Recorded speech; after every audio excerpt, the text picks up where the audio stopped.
नमस्कार मित्रांनो, तुमचं स्वागत आहे नवीन ब्लॉगमध्ये. चला आपल्याला निघायचं आता पाटोद्याला. हा काही महाराजांचा चौक बघितला का.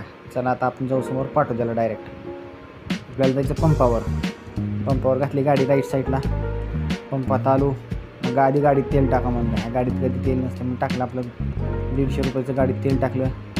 आणि सोबत आणलेल्या माणसाला काय ढक्कन निघाना तेल असं डिझेल घ्यायचं. मी थांब म्हणलं, मी काढतो टोपण. पुन्हा काढलं टोपण. त्याला म्हणलं भर बाबा डब्बा एक बार फुल कर म्हणलं. डबा त्यानं फुल केला. त्याला दिली कॅश म्हणजे 500च्या 4 नोटा दिल्या. मग घेतला डबा. निघालो आम्ही बाजाराच्या साईडला. पाटोद्याचा आज रविवार असल्यामुळे बाजार होता. मार्केटमध्ये आलो ना. आपलं बघितलं आज काय गर्दी नाही इतकी मार्केटमध्ये. तरी झेंडा बघा कसं दिसतो, भगवा झेंडा मस्त पाहिजे. आलो 2 कुल्फ्या घे म्हणले या माणसाला. कुल्फी घेतली. निघालो आम्ही गावाकडे. मग आलो गावात खाली गावात जायचं होतं. ह्याला जर सामान घ्यायचं होतं म्हणून निघालो आम्ही. गावात गेलो चौकात किराणा दुकान थोडं सामान घेतलं. ह्याला काय घ्यायची ती. निघालो डिझेल द्यायला. तितक्यात चैन पडली. मग परेशान झाली. मग गाडी लावली डबल स्टँडला. डिझेलचा डबा ठेवला. चैन हाताने बसवली. चैन सॉकेट गेले वाटतं. चैन बदलावं लागेल. निघालो मग डिझेल घेऊन.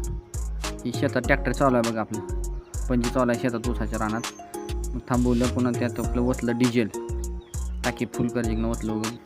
नंतर काय केलं, नरसाळ काढलं आणि आपलं वरण ओतलं. काय भरल ती फुलच करायची होती टाकी. आज टाकी झाली फुल. डिझेल आलं बाहेर पूर्ण.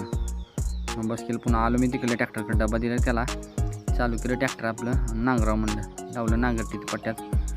चालू करून नांगरावला. आपल्याला जमते म्हणा की नांगराला. मग बघा ही नांगरताना कसं मागं नंबर 1 पाहिजे. नांगर लागाला काळे रान असल्यामुळे नंबर 1 होते. मग हे बसला हुशार माणूस. पुन्हा ट्रॅक्टर चालवाला. पुन्हा त्याला म्हणलं थांब जरा म्हणलं डिझेल वाचायचं. घेतलं डिझेल वाचून आणि आपलं निघालो घराकडे.